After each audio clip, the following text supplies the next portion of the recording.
আসসালামু আলাইকুম রহমতুল্লাহি ওবরকাতুহু। সম্মানিত দর্শক, আজকে যে শিরোনামটি নিয়ে আলোচনা করব এটি মূলত কয়েকদিন আগের ঘটনা। তো এই বিষয়টি নিয়ে চিন্তা করছিলাম যে একটু আলাপ আলোচনা করা দরকার। যে হঠাৎ করে শেখ হাসিনার সঙ্গে লন্ডনে যারা কর্মরত প্রবাসী বাংলাদেশি এবং লন্ডনে যারা আশ্রয় নিয়েছেন আওয়ামী লীগের বড় বড় নেতা, তাদের মধ্যে যাদের নেতৃত্বের পর্যায়ে রয়েছেন এরকম ৮ জন কিংবা ১০ জন শীর্ষ আওয়ামী লীগ নেতা, এর মধ্যে চট্টগ্রামের না সিলেটের যিনি সিটি কর্পোরেশনের মেয়র ছিলেন, তিনি সহ অনেকেই যুক্তরাজ্য আওয়ামী লীগের প্রেসিডেন্ট, সেক্রেটারি সহ যুবলীগের এক নেতা সহ বললাম যে ৮ জন বা ১০ জন তারা লন্ডন থেকে উড়ে গিয়ে দিল্লিতে শেখ হাসিনার সঙ্গে দেখা করেছেন। শেখ হাসিনার সঙ্গে এভাবে ফরমালি সরাসরি দেখা করার ঘটনা এই প্রথম, যেটি আন্তর্জাতিক মিডিয়াতে এসেছে, আমাদের স্থানীয় মিডিয়াতে এসেছে আর সামাজিক মাধ্যমে তোলপাড় পড়েছে। তো কলকাতাতে যারা আছেন তাদের সঙ্গে শেখ হাসিনার নিয়মিত যোগাযোগ হয়, তারা অহরহ তার সঙ্গে দেখা করেন, কিন্তু এগুলো কখনোই সংবাদ শিরোনাম হয় না। তারপর সজীব ওয়াজেদ জয়, সাইমা ওয়াজেদ পুতুল, তারাও তার সঙ্গে দেখা করেন, শেখ রেহানাও তার সঙ্গে দেখা করেন, হয়তো শেখ রেহানা পরিবারের আরও অনেকেই শেখ হাসিনার সঙ্গে দেখা করেন। ওয়াদুল কাদের সঙ্গে হয়তো দেখা হয়েছে, জাহাঙ্গীর কবির নানক, এদের সঙ্গে তো অহরহ দেখা হয়, কিন্তু এগুলো মিডিয়াতে আসে না।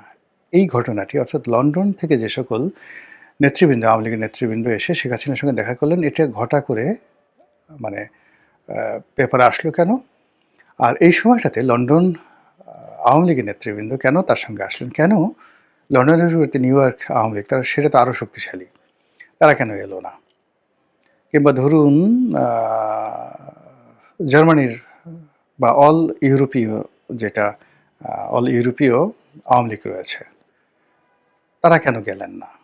কেবলমাত্র লন্ডনের যারা আছেন, ইউকের যারা আছেন, তারা কেন গেলেন? এটা নিয়ে আলোচনা দাবি রাখে এবং এটা আমাদের রাজনীতির একটা টার্নিং পয়েন্ট। ইলেকশন যদি হয়, নির্বাচন যদি হয় এবং সেই নির্বাচনে যদি সবাই ভোট দিতে পারে, আওয়ামী লীগের যারা প্রার্থী, না আওয়ামী লীগের যারা ভোটার, তারা কোন প্রার্থীকে ভোট দেবেন সেই ব্যাপারে কোনো চূড়ান্ত সিদ্ধান্তে আওয়ামী লীগ পৌঁছেছে কিনা তারা এই সফরের মাধ্যমে নির্ধারিত হয়ে গেছে। তো এই বিষয়টি নিয়ে আলোচনা করব, কিন্তু আলোচনা একটু দেরি হয়ে গেল। দেরি হয়ে গেল এই কারণে যে এরই মধ্যে অনেকগুলো ঘটনা ঘটে গেছে। তারেক রহমান সাহেবকে অকথ্য ভাষায় গালাগালি করা হলো গুরুত্বপূর্ণ জায়গা থেকে। আবার আমিরে জামাত তার একটি টুইট বার্তা বা এক্স হ্যান্ডেলে তার একটি বার্তা, এটি নিয়ে সারা বাংলাদেশ উত্তাল। এরপরে আল জাজিরাতে তিনি সাক্ষাৎকার দিলেন। বিভিন্ন বিষয় নিয়ে এতগুলো ঘটনা ঘটতে থাকলো একটার পর একটা। সেই ঘটনাগুলো একেবারে হট এবং এগুলো রাজনীতির বাক পরিবর্তন করবে না, কিন্তু সমাজে যথেষ্ট উত্তেজনা তৈরি করেছে এবং নির্বাচনের পথে যথেষ্ট বাধা সৃষ্টি করবে। ফলে ওই প্রসঙ্গগুলো এনে ভিডিও বানাতে গিয়ে এই যে মূল লাইমলাইটে আসা একটি গুরুত্বপূর্ণ বৈঠক, যেটি কিনে রাজনীতির কোর্স অফ অ্যাকশন পাল্টে দিবে, তো সেটা নিয়ে আলোচনা করতে একটু দেরি হয়ে গেল। আমি মনে করি যে শেখ হাসিনার সঙ্গে লন্ডনে যে আওয়ামী লীগ নেতৃবৃন্দ রয়েছেন তাদের যে সাক্ষাৎ, এই সাক্ষাতের পেছনে জামাতের একটা ভূমিকা আছে আমি মনে করি। কেন? আপনারা জানেন যে বাংলাদেশে জামাতের যে ভূমিকা বা বাংলাদেশে জামাতের যে শক্তিশালী সাংগঠনিক ক্ষমতা এবং বুনিয়াদ, এটি সংখ্যার বিচারে অনেক বড়, কিন্তু যদি আপনি তাদের কৌশলগত পুঁজি বলেন, ফান্ডামেন্টাল স্ট্রাকচার বলেন, বেসিক স্ট্রাকচার বলেন, গবেষণা সেল বলেন এবং আশ্রয় সাহারা বলেন, ওটি লন্ডন। জামাতের যখন খুব খারাপ অবস্থায় গেছে, ঠিক সেই সময়টাতে জামাত তাদের তাবলিগি কর্মকাণ্ড, গবেষণা কর্মকাণ্ড সব কিছু তারা লন্ডন থেকে তারা পরিচালনা করেছে। আপনাদের অনেকের হয়তো মনে আছে, হাফিজ মুনির উদ্দিন ইস্ট লন্ডন মসজিদের খতিব ছিলেন এবং লন্ডনে যারা থাকেন তারা জানেন যে ইস্ট লন্ডন মসজিদ এবং এটার যে খতিব সেখানে মুসলিম কমিউনিটির মধ্যে কতটা গুরুত্বপূর্ণ। কিংবা আপনারা যারা জানেন যে মাওলানা আবুল কালাম আজাদ এরশাদের জমানা থেকে, মাওলানা আবুল কালাম আজাদ ওই যুদ্ধাপরাধীর হিসাবে যাকে অভিযুক্ত করার পর যিনি পালিয়ে গিয়েছিলেন এবং সম্প্রতি সময় তিনি এসে আবার আত্মসমর্পণ করেছেন।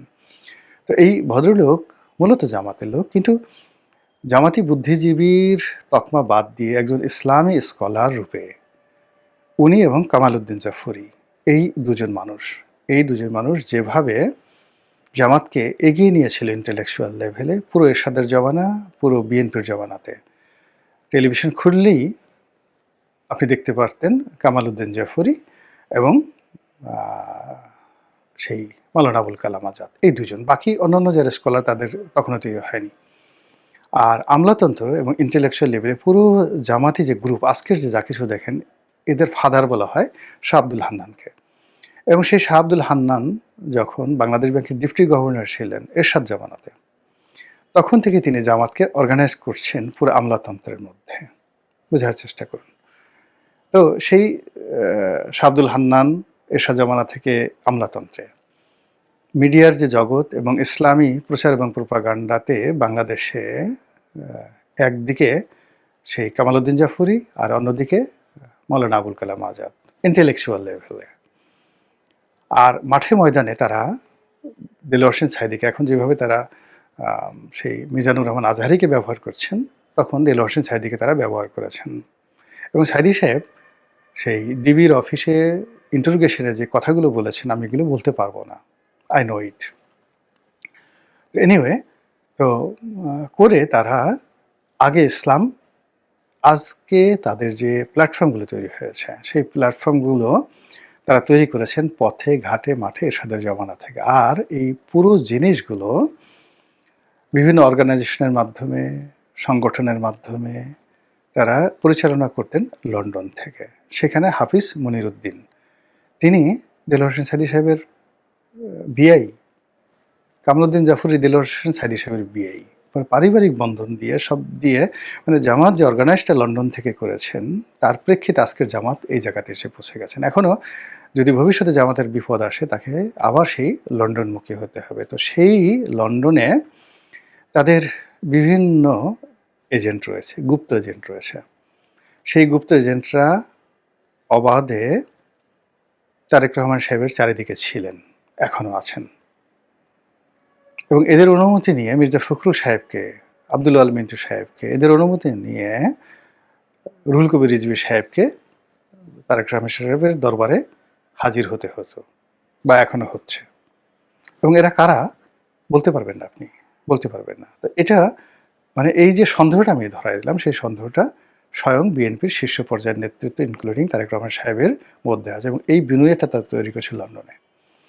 একইভাবে জামাতের এই বুনিয়াদটি তারা গণভবনে ঢুকিয়ে দিয়েছে, শেখ রেহানার বাসায় ঢুকিয়ে দিয়েছে, এবং এখনও লন্ডনে যত রকম লোকজন রয়েছে সেখানে তারা অনেকেই জামাতের হেফাজতে আছে, আর সরাসরি জামাতের হেফাজতে আছে, আর সরাসরি একেবারে দেখবেন যে ফ্রন্ট লাইনে, মানে জামাতি যারা লোকজন, মানে ফ্রন্ট লাইনে যারা এখন আওয়ামী লীগের মাস্টার মাইন্ড, আওয়ামী লীগের ত্রাণকর্তা রূপে যারা হাজির হয়েছেন, তাদের অনেকের সঙ্গে তারা অনেকের জামাতের রিক্রুট, অনেকে ফ্রিডম পার্টির ছিল, মানে ফ্রিডম পার্টি তাদের শ্বশুর ফ্রিডম পার্টির নেতা, তার বাবা, আত্মীয় স্বজন থেকে শুরু করে অনেকেই জামাত দ্বারা বায়াস্ট।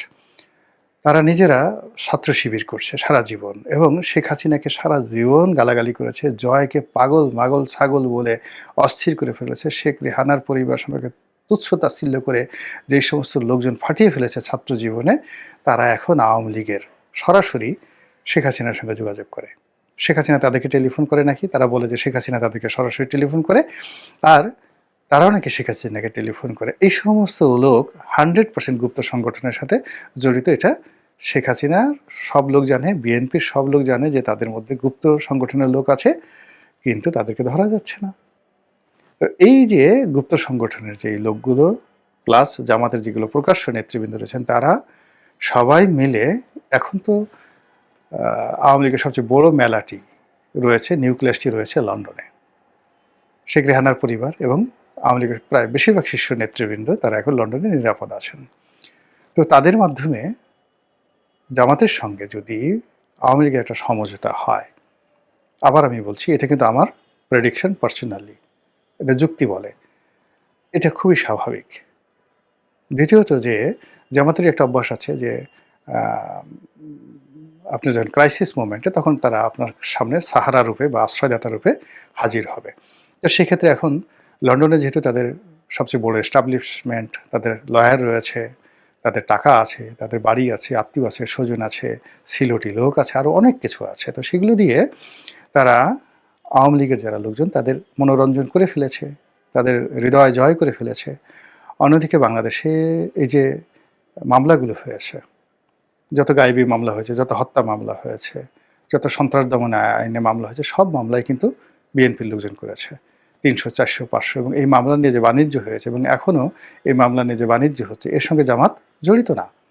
এটাকে জামাত করছে কি মাঠে ময়দানে আওয়ামী লীগের যে সকল ত্যাগী নেতা নেত্রী রয়েছেন যারা পলাতক তাদের সঙ্গে যোগাযোগ করছে, তাদের পরিবারকে আশ্রয় দিচ্ছে, তাদেরকে আইনি সহযোগিতা দিচ্ছে, ক্ষেত্র বিশেষে অর্থ সাহায্য দিচ্ছে। এগুলো দিয়ে তারা কিন্তু আওয়ামী লীগের মন তলে তলে জয় করে ফেলেছে। এর প্রেক্ষিতে জামাতের সঙ্গে যদি রয়ের মাধ্যমে শেখ হাসিনার একটা সাক্ষাৎ হয়, আবার জামাতের গুপ্ত সংগঠনের যারা প্রভাবশালী লোকজন রয়েছে তাদের মাধ্যমে লন্ডন আওয়ামী লীগের নেতৃবৃন্দের সঙ্গে এবং তার মাধ্যমে শেখ হাসিনার সঙ্গে একটি সাক্ষাৎকার হয়, অস্বাভাবিক নয়, এটা যুক্তিযুক্ত। এর কারণ হলো আমি আগেই বললাম যে যদি এই মুহূর্তে নিউ ইয়র্ক আওয়ামী লীগের নেতৃবৃন্দ তারা দিল্লিতে আসতেন তাহলে আমি সন্দেহ করতাম না। এর কারণ হলো আমেরিকাতে জামাতের অত স্ট্রং যাকে বলা হয় পোর্টফোলিও নেই, যেটি তাদের ইংল্যান্ডে আছে। তো তারা আসছে, আর তারা কখন আসছে? যখন নির্বাচনের সময় হাতে আছে মাত্র 10 দিন। আর এই 10 দিন যে তাদের হাতে রয়েছে এই সময়টিতে nobody is sure what is going to happen. কেউ বলতে পারছে না কি ঘটতে যাচ্ছে। Nothing is under control by anybody. যখন কোনো কিছুই কারো হাতে নেই, কারো নিয়ন্ত্রণে নেই, এভরিবডি ইজ মেকিং ব্লান্ডার। সবাই ব্লান্ডার করছে যার যার মতো। আমি সব কিছু, আমার হাতে সব কিছু, আমি জিতে যাব, ওভার রেটিং সব কিছু হচ্ছে এবং সবাই অস্থিরতার মধ্যে ভুগছে। তাহলে সেই অর্থে নির্বাচন হওয়াটাও যেভাবে জরুরি, না হওয়াটাও জরুরি।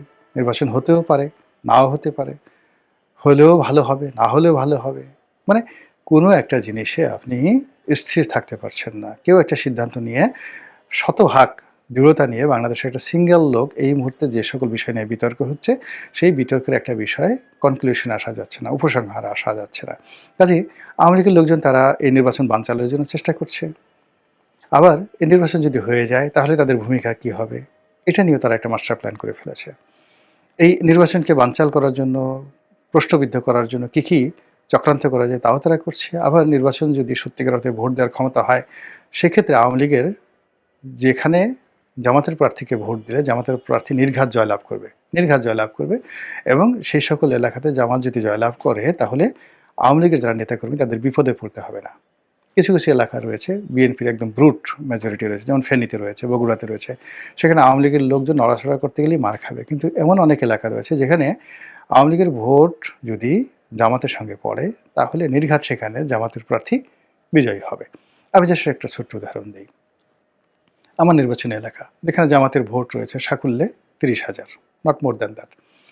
কিন্তু সেখানে যে একটা নিউট্রাল অবস্থা এখন চলছে, সেই নিউট্রাল অবস্থার মধ্যে যদি আওয়ামী লীগের অন্তত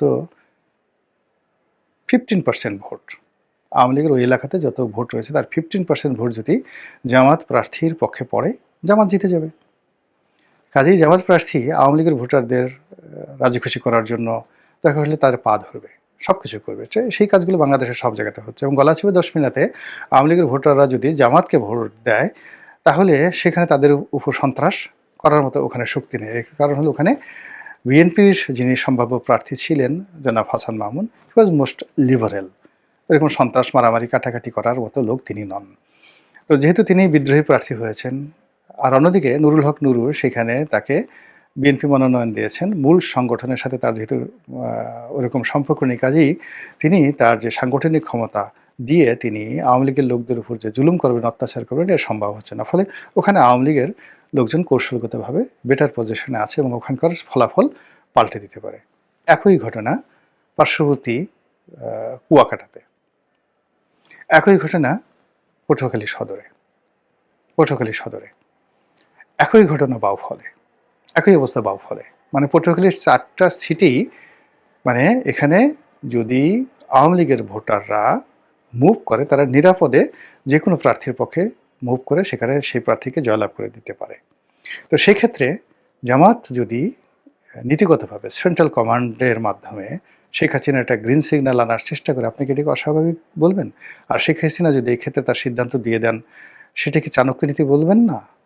আর তাই যদি হয়, তাহলে নির্বাচনের মাঠে আমরা যে সকল জরিপ করছি, যে সকল স্পেকুলেশন করছি, যে সকল কথাবার্তা বলছি, উত্তেজনা দেখাচ্ছি, সব কি উল্টে যাবে না?